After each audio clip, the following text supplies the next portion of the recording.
I just wanted to make a part two. I feel like it's obviously necessary. Hindsight is 2020. I initially wanted to go in and talk about how remorseful I feel and how embarrassed and disgusted I am with myself, but I didn't want people to look at it and think like, oh, she's playing the victim. But in reality, it had the opposite effect. Something I now realize I didn't touch on enough was the fact that one of my friends had attempted to sell it, which I realized yesterday whenever they reached out to me for comment. And so I was completely frantic. That is why that video is, for one, just so all over the place, and two, why I didn't touch on some of the things that I initially would have liked. So in this video, I would like to address some of those things. I only came forward because I wanted to kill whatever story the tabloid had.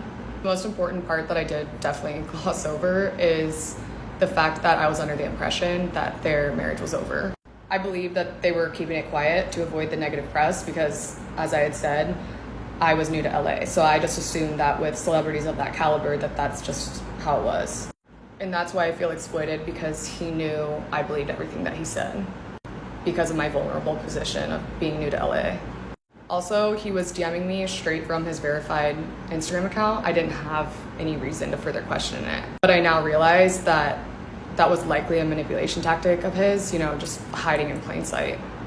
As soon as I had realized that was not the case, I had cut things off with him. In retrospect, I wish I would have questioned things more. I wish I wasn't so naive, but being naive is not an excuse for what I did in the role I played in this.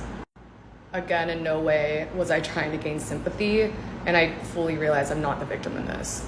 I'm not the one who's really getting hurt here. It's Beati and her children, and for that I'm so sorry.